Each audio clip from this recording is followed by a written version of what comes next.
नमस्कार दोस्तों, यूएसएस और डीआर सर की क्लास में आप सभी का बहुत बहुत स्वागत है।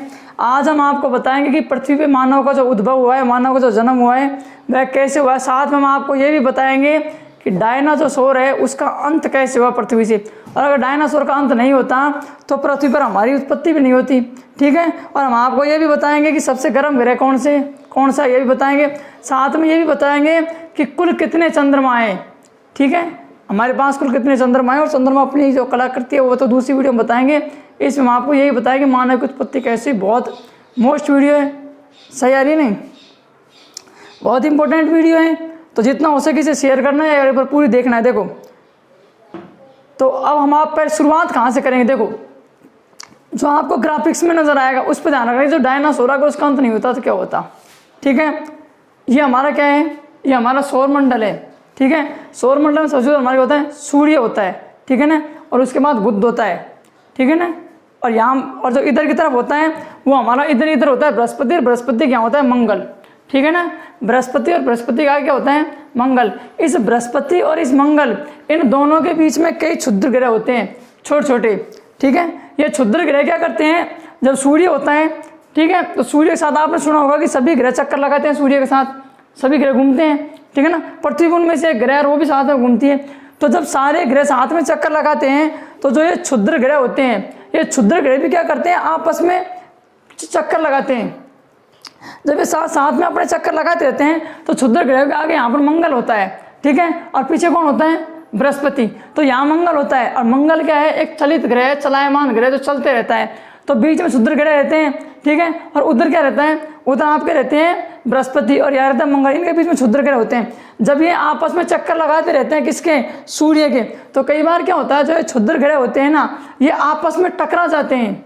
ठीक है, और जब ये क्षुद्र ग्रह जब ये आपस में टकराते हैं तो क्या करता है, इनमें से जैसे रोज पृथ्वी पर कोई ना कोई क्षुद्र ग्रह पृथ्वी की तरफ आकर्षित होता है। वो कैसे होता है कि मान लीजिए क्षुद्र ग्रह साथ में चक्कर लगा रहे हैं। ठीक है, तो मंगल क्या करता है, मंगल रहता है तो मंगल इन्हें अपनी तरफ खींच लेता है, मंगल इन्हें अपनी तरफ खींच लेता है। और जैसे मंगल इन्हें अपनी तरफ खींच के, मंगल तो क्या करता है, मंगल खींच तो लेता है, लेकिन मैंने बताया कि मंगल क्या है, मंगल एक चलायमान ग्रह चलते रहता है। तो मंगल इन क्षुद्र ग्रहों को अपनी ओर खींच करके मंगल तो आगे भग जाता है। जैसे ही मंगल आगे भगता है फिर पृथ्वी सामने आ जाती है। कौन आ जाती है, पृथ्वी। और ये क्षुद्र ग्रह आगे आते आते किसकी तरफ आ जाते हैं, ये पृथ्वी पर आना शुरू हो जाते हैं। जब ये वहां से चलते हैं तब ये क्षुद्र ग्रह होते हैं। क्या होते हैं, क्षुद्र ग्रह। और जब ये आगे आते हैं यहाँ पर, तब इन्हें हम क्या कहने लगते हैं, उल्का। क्या कहते हैं, उल्का। और जब ये पृथ्वी पर गिर जाते हैं उसे क्या कहते हैं, उल्का पिंड। रोज पृथ्वी पर कोई ना कोई उल्का जरूर गिरता है। ठीक है ना, आप रात में तारे टूटते हुए दिखाई देंगे, तो वो भी क्या होते हैं, वो तारे नहीं टूटते हैं, आगे कहते हैं कोई उल्का होता है जो पृथ्वी की तरफ आ रहा होता है। रोज कोई ना कोई उल्का जरूर गिरता है।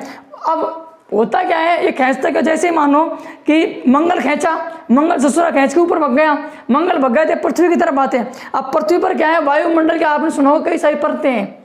ठीक है ना, तो अगर 1600 किलोमीटर ऊंची है तो वो परतें रक्षा कवच का काम करती है। तो जैसे ही ये पृथ्वी की तरफ आते हैं तो वायुमंडलीय परतें इन उल्का को रोकने की कोशिश करती है। ये उल्का कितने घातक हो सकते हैं, इसका अंदाजा आप इस बात से लगा सकते हो कि इनका जो तापमान होता है 1500 से 3 डिग्री सेल्सियस होता है। इतना तापमान की जल करके राख हो जाए। कई बार क्या होता है, आपने 16 जुलाई अगस्त 2017 अगस्त में आपने एक बात सुनी होगी कि अगस्त 2017 में एक बात सामने आई थी कि जो पृथ्वी है उस पर आज दिन नहीं उगेगा।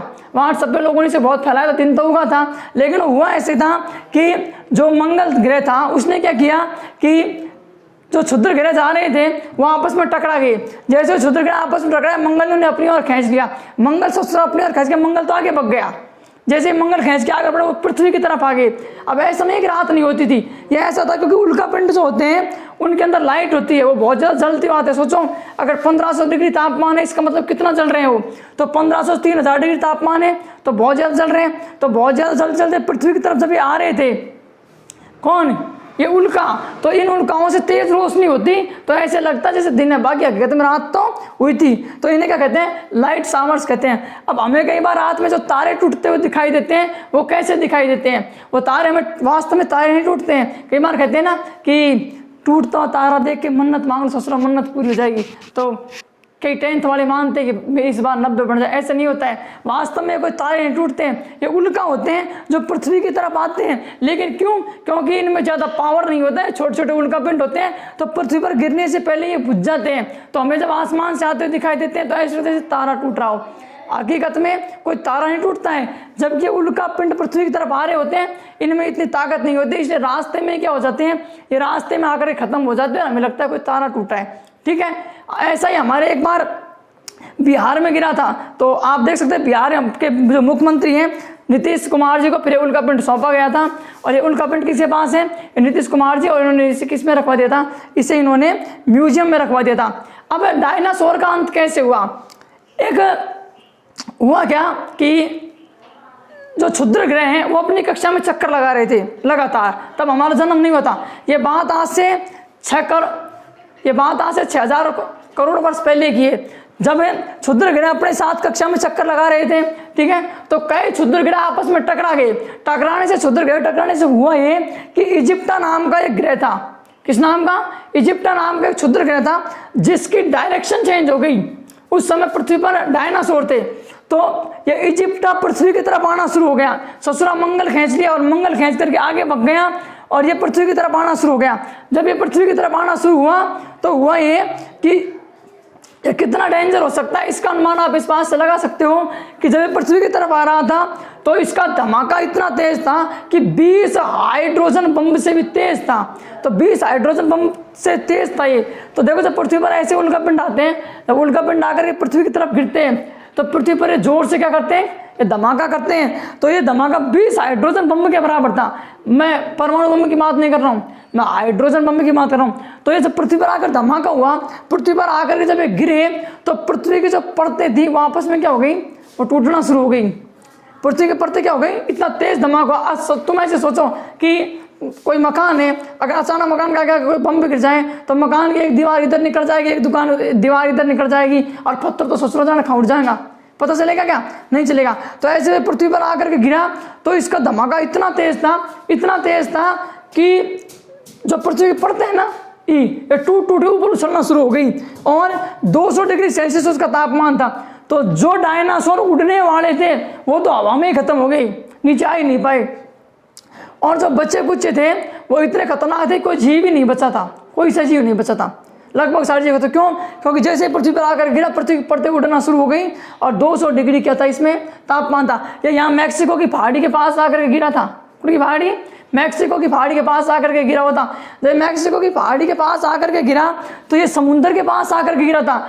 और जब भी कोई सुनामी तो समुद्र के पास आकर गिरेगा, तो समुद्र के पास आकर गिरा तो समुद्र में सुनामी आ गई और जो समुद्र का सारा पानी था वो उठ करके कहाँ गया? वो सारा पानी उठ करके यहाँ आ गया। किस पर? पृथ्वी पर। जब सारा पानी उठ कर पृथ्वी पर आ गया तो और भयंकर हो गया।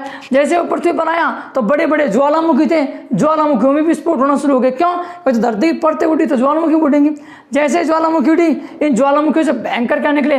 रेडिएशंस निकले, भयंकर प्रदूषण वाली गैसें निकली और जो बच्चे हुए जीव थे वो ऐसे मारे गए। और इनके अलावा जो जीव बच गए वो बेचारे भूखे मर गए। क्या मर गए? भूखे मर गए। केवल वही जीव बच पाए जो कुछ छोटा मोटा खा के, जैसे चूहे थे, कहीं बिल में छुप कर बैठते, वो बचे। इसके बाद हुआ क्या कि यहाँ ये विश्व का नक्शा है, ठीक है। इसमें जैसे पृथ्वी पर आकर के गिरा था, मैक्सिको की पहाड़ी के पास था, लेकिन जैसे आकर के गिरा तो यहाँ पर पृथ्वी की दो जो सतह थी वो आपस में टकरा गई और टकराने से सतह टूट गई। तो कुछ पत्थर ये बाहर निकल आए और बीच में एक पर्वत का नाम हो गया जिसे रिफ्ट वैली पर्वत कहते हैं। क्या कहते हैं?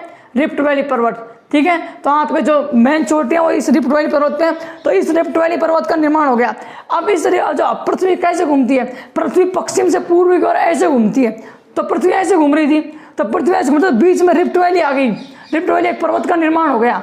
किस लिए हो गया? क्योंकि जब आकर के वो गिरा, कौन? उल्का पिंड। तो जैसे उल्का पिंड आकर के गिरा तो पृथ्वी की सतह को तोड़ दिया, अंदर से पर्वत बाहर निकला और वो पर्वत इतना ऊंचा था कि पृथ्वी जब पूर्व से पश्चिम घूमती तो इस पश्चिम से पूर्व की ओर हवाएं चलती हैं। क्या चलती हैं? हवाएं। इन्हें मानसूनी हवाएं कहते हैं। और ये मानसूनी हवाएं करती क्या है कि ये जो मानसूनी हवाएं थी, ये मानसूनी हवाएं वर्षा लाने काम करती थी। तो ये पर्वत बहुत ऊंचा हो गया। जब ये पर्वत ऊंचा हो गया तो पूर्व से पश्चिम की ओर जो हवाएं चलती थी वो हवाएं चलती तो थी, लेकिन जो मानसून नहीं ला पाती थी। तो इसके इधर ही एक जगह थी जहाँ पर बंदरों की बहुत ज़्यादा प्रजाति रहा करती थी, ठीक है। यहाँ बेचारे बंदर ही बंदर रहते थे यहाँ। तो ये स्थान सूख गया, बिल्कुल मरुभूमि हो गई, कुछ यहाँ पर नहीं बचा। और यहाँ क्या बन गया, यहाँ मरुस्थल बन गया। तो विश्व का सबसे बड़ा मरुस्थल है कौन सा, थार का मरुस्थल। इस थार के मरुस्थल में बंदर बहुत ज़्यादा रहते थे। अब बंदर बेचारे भूखे मरने लगे, तो बंदर भूखे मरने लगे तो उतर करके क्या नीचे उतरना शुरू हो गए। अब जब भूखे मरने लगे तो पास में यहाँ पर एक नदी थी, जो यहाँ की बहुत फेमस नदी, जिसका नाम क्या है, नील नदी। क्या है, नील नदी। और नील नदी जो थी वो यहाँ पर थी। तो यहाँ से बंदर धीरे धीरे आगे निकलना शुरू हो गए, ठीक है। तो बंदरों ने वहाँ पानी वानी पीना शुरू किया, और फिर हम बंदर से ही आगे आकर क्या बन गए, इंसान। पहले हम बंदर थे। तो एक बार IAS के एग्जाम में पूछा भी था कि मनुष्य का पालना किसे कहा जाता है, तो अफ्रीका को कहा जाता है। किस कहा जाता है, अफ्रीका को। अफ्रीका के सारा मरुस्थल कहा जाता है। क्यों, क्योंकि मानव की उत्पत्ति यहीं से हुई थी, यहाँ बंदर रहते थे। अब बंदर में होता क्या है कि जिसका ये स्पाइनल कॉर्ड होता है, ये जिस भी जानवर का स्पाइनल कॉर्ड हमेशा ऊंचा रहेगा, उसकी गर्दन कभी नहीं मुड़ेगी। और यही कारण था कि हम सीधा खड़ा नहीं हो पाते थे। क्यों, यहाँ पे जब गाय देखे, तो गाय का जो स्पाइनल कॉर्ड होता है वो बराबर होता है। तो स्पाइनल कॉर्ड बराबर होने के कारण गाय कभी सीधा खड़ा नहीं रह सकती। हो सकती है क्या, गाय सीधा खड़ा नहीं हो सकती ना। क्यों, क्योंकि उसका स्पाइनल कॉर्ड, गर्दन और ये पीठ अगर एक सीधे में जिस जानवर का रहेगा वो कभी सीधा खड़ा नहीं हो सकता है, नहीं हो सकता ना। तो स्पाइनल कॉर्ड था। तो आदमी भी आपने पुरानी जो देखी होंगी उसमें आदमी वैसे चलते थे ना, ऐसे। बंदर आप देखो, बंदर सीधा इसलिए खड़ा क्योंकि बंदर का स्पाइनल कॉर्ड नहीं घूमता है। जब किसी जीव का स्पाइनल कॉर्ड नहीं घूमता, धीरे धीरे हमने क्या किया, हमने इस स्पाइनल कॉर्ड को घुमाना शुरू किया, और हमारा जो क्या है, पीठ और हमारा सर, इसके बीच में धीरे धीरे हम सीधा होना शुरू हो गए, और हमारे धीरे धीरे गैप बढ़ते गए, और मानव धीरे धीरे क्या हो गया, दो पैरों पर चलना शुरू हो गया। आपसे अगर प्रश्न पूछे कि मानव की उत्पत्ति या मानव का पालना किस मरुस्थल को कहा जाता है, कौन से कहा जाता है, सारा मरुस्थल अफ्रीका। और अगर ऐसे पूछ ले कि मानव का पालना किस महाद्वीप को कहा जाता है, तो अफ्रीका। क्योंकि अफ्रीका कैसे निकले, पहले बंदर रहते थे, वो बंदर ने सीधा चलना शुरू कर दिया, तो आगे आकर से कुत्ता होता है, कुत्ते का भी स्पाइनल कॉर्ड बराबर होता है, तो कुत्ता भी सीधा खड़ा नहीं रह सकता है। अब क्या हुआ, जैसे जैसे पृथ्वी पर गिरने से क्या हो गया, सारे जीवों का अंत हो गया। और स्पेशली जो डायनासोर थे, कौन थे, डायनासोर, वो बेचारे जैसे 2 साइड से जमीन में गिरा, उसके बाद पृथ्वी परतें उड़ना शुरू हो गई, और सारे डायनासोर मारे गए। कुछ डायनासोर जो बचते, वो जो सुनामी के कारण जो पानी उठ करके बाहर आया था, उसके कारण ये डायनासोर मारे गए। तो पृथ्वी से डायनासोर का पहले अंत हुआ, और डायनासोर का अंत होने के बाद ही क्या हुई, मानव की उत्पत्ति। क्यों, क्योंकि अगर वो बंदर बाहर निकलते तो फिर क्या होता, अगर बंदर बाहर निकल डायनासोर ने मार दे, तो बाद में बंदर की उत्पत्ति, फिर बंदर से जाके हम इंसान बने, ठीक है। पहले सीधे सीधा चलते थे, और सीधा चल नहीं पाते थे। क्यों नहीं चल पाते थे, क्योंकि स्पाइनल कॉर्ड होता है, तो इस कारण घूम नहीं पाते थे। तो फिर डायनासोर क्या हो गया, अंत हो गया। क्या हो गया, डायनासोर का अंत हो गया। अब आगे देख, मैंने बताया क्षुद्रग्रह और इस बृहस्पति, और ये है मंगल। अब यहाँ पे मंगल क्या करता है, बीच में जो क्षुद्रग्रह होते हैं इन्हें अपनी तरफ खींच लेता है। तो खींच के मंगल तो आगे चला जाता है, और ये सीधा प्रभाव किस पे डालता है, पृथ्वी पे, ठीक है। अब इन्हें कहते क्या हैं, जब ये यहाँ पे होते हैं तब तो इन्हें क्या कहते हैं, क्षुद्रग्रह। लेकिन जैसे ही क्या होता है, मंगल खींच के आगे चल जाता है, और ये पृथ्वी की तरफ आते हैं। जब पृथ्वी की दिशा में आते हैं तो पृथ्वी ऐसे घूमती है, ऐसे, ठीक है ना, पृथ्वी ऐसे घूमती है। तो पृथ्वी जिस दिशा में घूमती है, तो यहाँ से 2 निकलते हैं। जो पृथ्वी घूमने की दिशा में जाते हैं उन्हें तो कहते हैं उल्का। क्या कहते हैं, उल्का। जो पृथ्वी की दिशा में जाते हैं, ये क्योंकि जिस दिशा में पृथ्वी घूम रही है ये उसी दिशा में आते हैं, तो इनकी स्पीड बहुत तेज रहती है, 72 किलोमीटर प्रति घंटा की रफ्तार से। तो इन्हें क्या कहते हैं, उल्का। ये जब आकर के पृथ्वी पर गिरते हैं तो इन्हें उल्का पिंड कहते हैं। क्या कहते हैं, उल्का पिंड। जो पृथ्वी से घूमने की दिशा में आते हैं उन्हें उल्का पिंड कहते हैं। यहाँ है तो क्षुद्रग्रह, यहाँ गया तो उल्का, जब पृथ्वी पर गिर गया तो उल्का पिंड।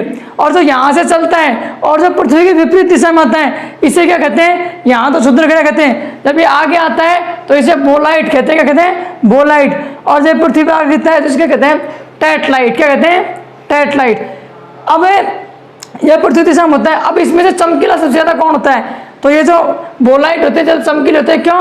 क्योंकि ये घर्षण की दिशा में आते हैं। घर्षण दिशा में ऐसे आते हैं क्योंकि पृथ्वी इस दिशा में घूम रही है, हवाएं इस तरफ चल रही हैं, और ये इधर से आएंगे तो टकराएंगे इससे, ये टकराएंगे तो घर्षण ज़्यादा लगेगा, इसलिए क्या चमकीले होते हैं। अब समझ कैसे आए? मान लो कि हमारा मुँह ऐसे और ऐसे जा रहे हैं और इधर से कोई थपड़ा दिए, ठीक है, तो कम लगेगी, लेकिन इधर ही मुँह ले जा रहे हैं, इधर से लगेगी तो तेज लगेगी। तो इधर ही तो हवाएं चल रही है, पृथ्वी उस दिशा में घूम रही है, तो ये चमकीले होते हैं, कम चमकीले होते हैं, ठीक है। तो जो उल्का होते हैं वो ज़्यादा, वो कम चमकीले होते हैं, लेकिन स्पीड ज़्यादा होती है। बोलाइटों की स्पीड कम होती है, चमकीले ज़्यादा होते हैं। तो ये क्या होते हैं? ये क्षुद्रग्रह जिनको खींच लेती हैं, तो यहाँ आने पर उल्का कहलाते हैं, जब पृथ्वी पर गिरते हैं तो उल्का पिंड कहलाते हैं, इनकी स्पीड ज़्यादा होती है। ये भी क्षुद्रग्रह कहलाते हैं, लेकिन आगे क्या कहलाते हैं? ये बोलाइट कहलाते हैं, पृथ्वी और पृथ्वी पर गिरते सब टैटलाइट कहलाते हैं, ठीक है, टैक्टाइट कहलाते हैं। अब आगे देखो, पृथ्वी पर कई चीजें होती हैं, इनके गिरने से एक जो उल्का पिंड जब आकर पृथ्वी पे गिरता है, तो पृथ्वी पे गिरने से एक रेड रेन होती है। क्या होती है? रेड रेन, जिसे लाल वर्षा कहते हैं। तो ये रेड रेन कैसे होती है कि जब नीचे से हवाएं चलती हैं तो हवाओं के अंदर कई सारी गैसें मिली होती हैं, तो धूल के कण उसके अंदर मिल जाते हैं, धूल के कण उसके अंदर मिल जाते हैं। तो जब उसे इसे क्या कहते हैं? उसे एसिड रेन कहते हैं कि धूल उड़ रही है, उसके अंदर कण मिल गए, ऊपर गई, जैसे वर्षा हुई तो उस वर्षा के साथ क्या हो गए? वो कण भी नीचे आ गए, और जब वो कण नीचे आए तो उसे क्या कहते हैं? उसे कहा जाता है एसिड रेन। क्यों? क्योंकि जो पानी नीचे आता है तो वो जल शुद्ध नहीं होता है। क्यों? क्योंकि जल का पीएच मान 7 होता है, ठीक है। तो जब हवाओं के कण उसमें मिल जाते हैं, हवाएं मिल जाती है, तो मान घट करके 5 आ जाता है, और उसे क्या कहते हैं? उसे हम कहते हैं क्या? Acid rain. एक होती है रेड रेन और एक होती है ब्लड रेन। रेड रेन तो ये ऐसे रहती है क्योंकि जब उल्का पिंड मंगल ग्रह से हमारी तरफ आते हैं ना, तो ये बहुत तेज गति से आते हैं, और चमकते जब आग होती है तो जब आग जलती है तो आग ज्यादा लाल लाल दिखने लग जाती है। तो ये आग की तरह लाल होते हैं, पृथ्वी की तरफ आते हैं 15 डिग्री सेल्सियस में ये आते हैं, तो धरती पर ऐसा लगता है सुबह सुबह लाल लाल लाल सूर्य की का प्रकाश हो, लेकिन हकीकत में वो क्या होता है? उल्का पिंड आ रहे होते हैं, इनकी उसको क्या कहते हैं? उसे कहते हैं रेड रेन। एक होती है ब्लड रेन। ये ब्लड रेन कहाँ होती है? यहाँ पड़ता है सहारा मरुस्थल। सहारा मरुस्थल में जो लाल मिट्टी पाई जाती है, जो बालू रेत पाई जाती है, ये बालू रेत जब ऊपर उठती है तो बालू रेत ऊपर उठ करके आगे भूमध्य सागर को पार करती है, और भूमध्य सागर को पार करने पर ये इटली में पहुंच जाते हैं। इटली में जाकर जब बारिश होती है तो उस बारिश के साथ साथ क्या होते हैं? वो बालू के कण भी जमीन में गिरते हैं, तो ऐसे लगता है जैसे क्या हो रही हो? रेड रेन हो रही हो। तो ये क्या वर्षा? एक एग्रीकल्चर वर्षा, जैसे क्या कहते हैं? कृषि, ठीक है। अगला जो है, अब इसके अंदर सारी चीज हमने बता दी। अब हम बताएंगे जो ग्रह जो फर्क पड़ता है वो क्या सिर्फ हमारे ऊपर ही पड़ता है या और भी ग्रहों के ऊपर इसका प्रभाव पड़ता है? ऐसा नहीं है, क्योंकि कभी ना कभी तो मंगल पे गिरते होंगे, लेकिन मंगल पे क्योंकि दुनिया रहती नहीं है तो मंगल पे देखने कौन जाए। तो क्या होता है, कई बार जब मंगल खींच के चला जाता है, ठीक है, तो पृथ्वी है, ये पृथ्वी है, पृथ्वी से आगे क्या? शुक्र, शुक्र से आगे कौन है? बुध। अब कई बार क्या होता है, पृथ्वी गति से पृथ्वी घूमती है, मंगल भी घूमते हैं, क्षुद्र ग्रह बीच में, क्षुद्र ग्रहों को टकराए, उन्हें खींचा, मंगल खींच करके आगे से निकल गया, पृथ्वी खींच करके आगे निकल गई। तो यहाँ क्या है? ये शुक्र है और ये बुध, उनके पास सूर्य है, ठीक है। तो ये जो अब कहाँ ज्यादा गड्ढे होंगे, क्योंकि जहां जाकर के ये गिरते हैं वहां गड्ढे हो जाते हैं, तो कहाँ ज्यादा गड्ढे होंगे? शुक्र पे ज्यादा गड्ढे होंगे, बुध पे ज्यादा गड्ढे होंगे? आप कहेंगे शुक्र पे ज्यादा, क्योंकि शुक्र पहले पड़ता है। ऐसा नहीं है, शुक्र पे कम गड्ढे होंगे, बल्कि इसे बुध पर ज्यादा गड्ढे होंगे। क्यों होंगे? क्योंकि जो शुक्र है उस शुक्र पर भी वायुमंडल है। यह अलग बात है कि नाइट्रोजन गैस और ये गैस है जिन्हें सूंघकर हम जिंदा नहीं रह सकते, लेकिन वायुमंडल का क्या प्रभाव होता है? तो जैसे ही ये उल्का पिंड शुक्र की तरफ आते हैं तो शुक्र इन्हें क्या करता है? शुक्र के जो वायुमंडल उन्हें रोक लेता है, तो यहाँ पर गड्ढे कम बनते हैं, ठीक है। ये प्रश्न पूछा जा चुका है RS एग्जाम में कि किस ग्रह पर गड्ढे कम बनते हैं उल्का पिंड से? तो शुक्र ग्रह। अब क्या सूर्य के दोनों ग्रह पास में है, ये दोनों ग्रह सूर्य कहाँ है? दोनों ग्रह सूर्य के पास में है। तो ये जो कौन है? शुक्र और बुध। अब बुध शुक्र दोनों सूर्य के पास में थे, इनके पास भी पहला अपना सैटेलाइट था, इनके पास भी अपना एक एक चांद था, इनके पास भी चंद्रमा था, लेकिन क्योंकि सूर्य के पास में थे तो सूर्य ने इन्हें अपनी ओर खींच लिया और खींच करके इन्हें जला दिया, तो इनके उपग्रह नष्ट हो गए। लेकिन पृथ्वी का साथ चंद्रमा इसलिए बच गया क्योंकि सूर्य से क्या है? दूर है, और दूसरी बात हमारे यहाँ पर वायुमंडल क्या है? बहुत सारी पड़ते हैं, इसलिए ऑक्सीजन के कारण सूर्य इस चांद को अपनी ओर खींच नहीं पाता, ये हमारा बचा हुआ है। अब कभी कभी ऐसे भी तो होता होगा कि चांद पे आकर के गिर जाते होंगे। इसलिए क्या होता है, सूर्य की जो गर्मी होती है वो सबसे ज्यादा किस पे आती है, बुध पे जाती है। लेकिन बुध में क्योंकि वायुमंडल नहीं है, तो वायुमंडल नहीं होने के कारण बुध अपनी ओर खींचता है और रात को उस गर्मी को छोड़ देता है। लेकिन जो शुक्र है इसके अंदर क्या है, इसके अंदर वायुमंडल भी है, तो वायुमंडल होने के कारण गर्मी ले लेता है और गर्मी को सोख करके रख लेता है। इसलिए ग्रह चमकीला दिखाई देता है और ये पृथ्वी से तुलना रखता है, पृथ्वी की तरह दिखाई देता है। इसलिए इसे क्या कहते हैं, इसलिए इसे पृथ्वी की बहन भी कहते हैं, पृथ्वी और पृथ्वी की सास भी कहते हैं और पृथ्वी की सौतन भी कहते हैं। जितने भी नाम है सब किसके, शुक्र ग्रह, क्योंकि पृथ्वी से मिलता है। अब कई बार क्या होता है, क्षुद्र ग्रह तो ऐसे भी तो हो सकते हैं, चांद पे भी तो कभी ना कभी गिरते होंगे। ऐसा नहीं है कि चांद पे नहीं गिरते हैं, चांद पर भी गिरते हैं। अब देखो चांद पर भी कैसे गिरते हैं, चांद पे ऐसे गिरते हैं कि कई बार खींच करके निकल जाते हैं और चांद के ऊपर आ जाते हैं। इसलिए चांद के ऊपर क्या होता है, चांद के ऊपर में आप देखेंगे यहाँ पे बहुत सारे क्या पड़ जाते हैं, गड्ढे पड़ जाते हैं पूरे चांद के ऊपर। वो गड्ढे इस वजह से पड़ते हैं, चांद पर देखो ये देखो गड्ढे गड्ढे हैं, ये गड्ढे इस वजह से क्रेटर बन जाते हैं। क्यों, क्योंकि जब ये उल्कापिंड धरती पे गिरते हैं तो ये क्या बनाते हैं, एक क्रेटर बनाते हैं। क्रेटर से कौन सी झील का निर्माण हुआ है, हमारे यहाँ लोनार जो झील है वो लोनार झील क्या है, क्रेटर का उदाहरण है। क्रेटर से वो झील का क्या हुआ है, निर्माण हुआ है। और ये हमारी कौन सी झील है, ये लोनार झील है। ऐसा एक यूएसए में जिसे एरिजोना झील कहते हैं, लेकिन यहाँ पर पानी नहीं है तो ये झील नहीं है, ये सिर्फ क्या है, क्रेटर है और ये क्रेटर झील है। तो चांद पर भी जब गिरते हैं तो चांद पर भी क्या करते हैं, कई बार लोग कहते हैं कि चांद के ऊपर क्या दाग है, चांद के ऊपर दाग नहीं है।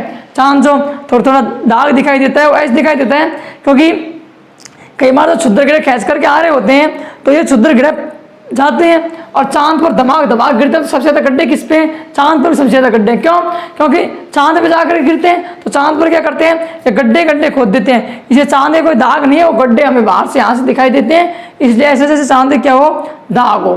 ठीक है, ये वो चांद है। और इसके बाद में क्या है, वर्षा। जो रेड रेन हम बताइए, रेड रेन क्या है, रेड रेन इसलिए कहते हैं क्योंकि जब उल्कापिंड धरती की तरफ आ रहे होते हैं तो ये लाल होते हैं, रेड है लाल, तो ऐसे जैसे लाल वर्षा हो रही हो। दूसरा ग्लोबल वार्मिंग, जब पृथ्वी पर आते हैं तो देखो प्रकाश छोड़ते हैं, प्रकाश छोड़ने का धरती का क्या है, 1500 डिग्री सेल्सियस से 2000 डिग्री सेल्सियस अगर तापमान है इसका, तो 2000 डिग्री सेल्सियस तापमान का अनुमान लगा सकते हो कि धरती का तापमान तो बढ़ेगा। और अगर धरती का तापमान बढ़ रहा है तो इससे क्या हो गई, इससे ग्लोबल जो वार्मिंग है वो भी बढ़ रही है, धरती का तापमान भी बढ़ रहा है। एक क्या हालत, जब ये द्राम धरती पर आकर गिरते हैं तो धरती का मास बढ़ रहा है, द्रव्यमान बढ़ रहा है। और द्रव्यमान जब किसी चीज का बढ़ता है तो उस चीज का गुरुत्वाकर्षण भी बढ़ता है, तो पृथ्वी का गुरुत्वाकर्षण भी बढ़ रहा है और द्रव्यमान भी बढ़ रहा है। द्रव्यमान क्यों बढ़ रहा है, क्योंकि लगातार उल्कापिंड रोज कोई ना कोई उल्कापिंड पृथ्वी पर गिरता है। अब इससे क्या होगा, इससे पृथ्वी की जो घूर्णन गति है वो कम हो गई है। पृथ्वी घूर्णन गति ऐसे कम हो गई है कि पहले जब आज से 900 मिलियन साल पहले हमारे जो दिन और रात होते थे वो 18 घंटे के होते थे, अब 24 घंटे के होते हैं, जब 18 घंटे होते। क्यों, क्योंकि जब हमारी पृथ्वी बहुत तेज घूमती थी। अब पृथ्वी पर रोज उल्कापिंड गिरते हैं तो उल्कापिंड गिरने की वजह से पृथ्वी धीमे घूमने लगी।